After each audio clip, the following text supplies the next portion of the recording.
এই গল্পটি হল সেই সময়ের যখন নবী সাল্লাল্লাহু আলাইহি ওয়াসাল্লামের সাথে এমন একটি ঘটনা ঘটেছিল যা আপনারা কল্পনাও করতে পারবেন না। তোমরা দেখেছিলে তিনি যেন কিছুটা বিষণ্ণ লাগছিলেন।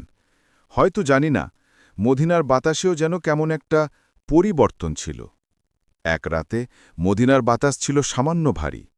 প্রতিটি চেহারায় ছিল ক্লান্তি, তবে আরও কিছু ছিল, এক অদ্ভুত অস্থিরতা যা কেউ বুঝে উঠতে পারছিল না। ইদানিং তাকে দুর্বল লাগে, কখনো ক্লান্ত হয়ে পড়েন, কখনো অস্থির হয়ে ওঠেন। সাহাবারা দেখলেন যে নবী সাল্লাল্লাহু আলাইহি ওয়াসাল্লাম দুর্বল অনুভব করছেন। চোখে হালকা বোঝা আর হৃদয়ে এমন কিছু যা কথায় প্রকাশ করা সম্ভব নয়। কিন্তু এটা কোনো সাধারণ অসুস্থতা বলে মনে হচ্ছিল না। কিছু তো ঘটেছে, কিন্তু তিনি তো আল্লাহর রাসূল, আর যা কিছু হচ্ছিল তা চোখে দেখা যাচ্ছিল না, কিন্তু তার প্রভাবও অনুভূত হচ্ছিল। আর তখনই জানা গেল যে কেউ রাসূলুল্লাহ সাল্লাল্লাহু আলাইহি ওয়াসাল্লামের উপর সেহর অর্থাৎ ব্ল্যাক ম্যাজিক করে দিয়েছে। কিন্তু আল্লাহ তার রাসূলকে একা কিভাবে ছেড়ে দিতে পারেন? তখন আল্লাহ সুবহানাহু ওয়া তাআলা হিফাজতের জন্য একসাথে দুটি সূরা নাজিল করলেন, সূরা আন-নাস এবং সূরা আল ফালাক। কুল রব। এবার সেই রাতে মদিনার এক কোণে একজন লোক বসেছিল, তার নাম লাবিদ ইবন আসম। সে ছিল বনু জুরাইক গোত্রের, আর তার হৃদয়ে ছিল নবীর জন্য এক শত্রুতা, এক গোপনীয় ঈর্ষা। সবাই বলে তার কাছে রহমত আছে, কিন্তু দেখি সেই রহমত এখন আর তাকে বাঁচাতে পারে কিনা। লাবিদ জাদুর আশ্রয় নিল, এমন একটি জিনিস যা কুফুর ছিল, হারাম ছিল, কিন্তু ঈর্ষা মানুষকে অন্ধ করে দেয়। এখন দেখি সেই পায়গাম্বারও এই দুর্বলতা থেকে কিভাবে বাঁচেন। সে 11টি গিট তৈরি করল, আর প্রতিটি গিটের সাথে একটা অদ্ভুত খারাপ হাওয়া ছড়িয়ে পড়তে লাগল। এগুলোই সেই চুল যা তার হাতে ছোঁয়া। এরপর সেই গিটগুলোকে রাসূলুল্লাহ সাল্লাল্লাহু আলাইহি ওয়াসাল্লামের চিরুনি এবং চুল সহ নিয়ে গিয়ে এক পুরনো কুয়োর মধ্যে লুকিয়ে দিল। সেখানে ছিল অন্ধকার আর পানির নিচে বাঁধা 11টি গিট।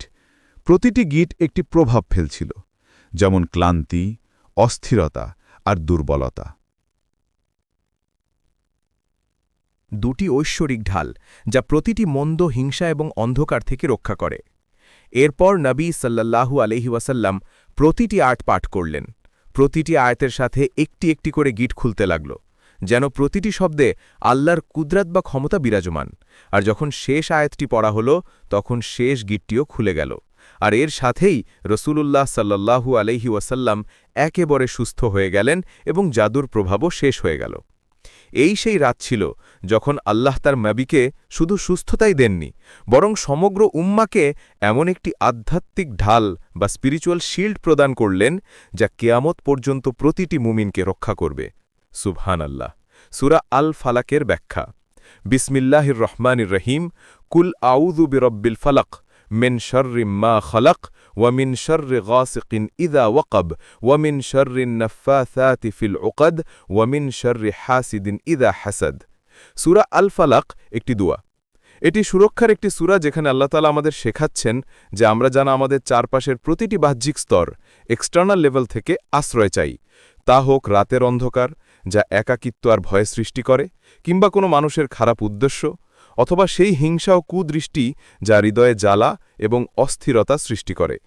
এই সূরার বার্তা এটাই যে মানুষ তার নিজের শক্তিতে নয়, বরং আল্লাহর হেফাজত দ্বারাই সুরক্ষিত থাকে। আর যখন কোনো বান্দা অন্তর থেকে রবের আশ্রয় চায়, তখন প্রতিটি খারাপ প্রভাব, তা দৃশ্যমান হোক বা না হোক, তার উপর কোনো প্রভাব ফেলতে পারে না। হ্যাশট্যাগ সূরা আন-নাসের ব্যাখ্যা।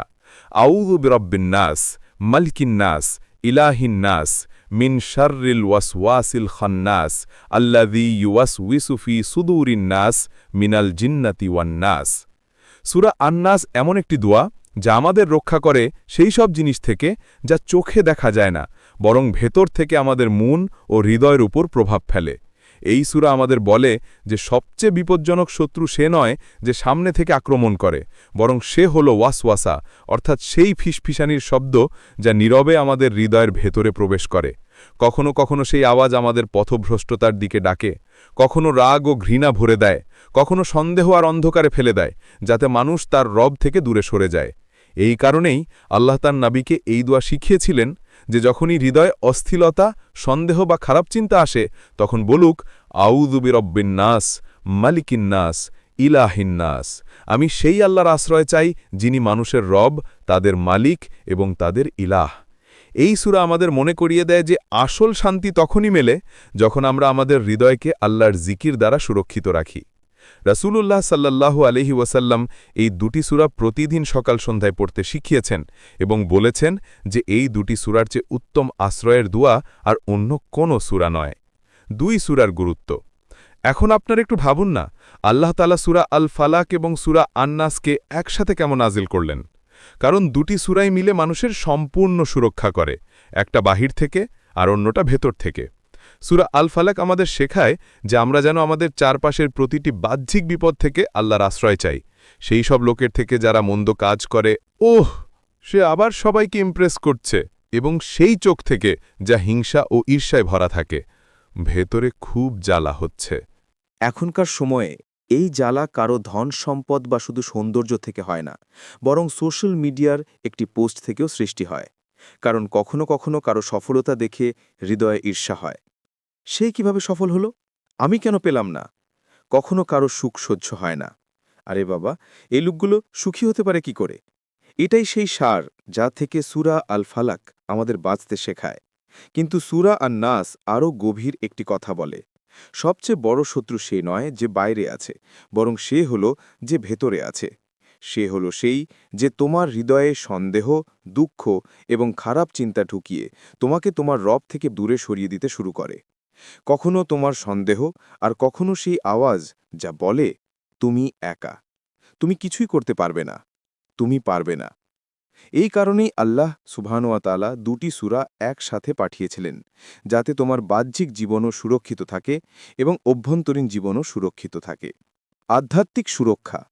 আর আজকের দিনে মানুষের কাছে প্রযুক্তি আছে, আরাম আছে এবং দুনিয়ার সমস্ত জ্ঞান আছে, কিন্তু শান্তি কোথাও নেই।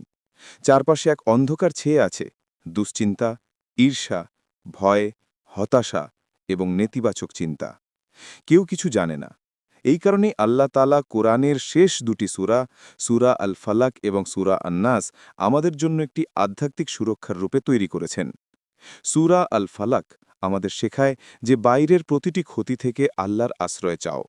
আর যখন আমরা সূরা আল ফালাক পড়ি, তখন আমরা আল্লাহকে বলি, ইয়া আল্লাহ, আমাকে সেই সব জিনিস থেকে বাঁচিয়ে দেন যা আমার জীবনে অন্ধকার নিয়ে আসে। এরপর সূরা আন-নাস আমাদের ভেতরের শত্রু থেকে বাঁচতে শেখায়, সেই ফিসফিসানি যা আমাদের হৃদয়ে উঠে এবং বলে, তুমি একা, তুমি ব্যর্থ হয়ে গেছ, তুমি একা, তুমি ব্যর্থ হয়ে গেছ, তোমার দ্বারা কিছুই হবে না। ওয়াসওয়াসা শয়তানের হতে পারে, আর কখনো কখনো আমাদের নিজেদের সন্দেহেরও হতে পারে। এখন আল্লাহ তাআলা আমাদের এটাই শেখান যে যখন এই আওয়াজ আসে, তুমি একা, তখন শুধু বলো, আউযু বিরব্বিন নাস, আমি রবের আশ্রয়ে আসি। এই দুটি সূরার বার্তা খুবই সহজ। জীবনের প্রতিটি অন্ধকার, তা বাইরের হোক বা ভেতরের, আল্লাহর আশ্রয় দ্বারাই দূর হয়। তিনি আমাদের রক্ষা করেন, তিনি আমাদের নিরাময় করেন, এবং তিনি আমাদের মনে করিয়ে দেন যে তোমার রব শুধু দেখছেনই না, তিনি তোমাকে রক্ষা করছেন। যদি আপনি এই ভিডিও থেকে কিছু শিখে থাকেন, তাহলে আপনি সমর্থন করতে পারেন যাতে আমি এরকম আরও ভিডিও বানাতে পারি। আর হ্যাঁ, আপনি সূরা ইখলাস সম্পর্কে জানতে এই ভিডিওটি দেখতে পারেন। আমি আপনার সাথে সেখানেই দেখা করব। নাস, মালিকেন নাস, ইলাহেন নাস, মিন শাররিল ওয়াসওয়াসিল খান্নাস, আল্লাযী ইউওয়াসবিসু ফি সুদুরিন নাস, মিনাল জিন্নাতি ওয়ান নাস।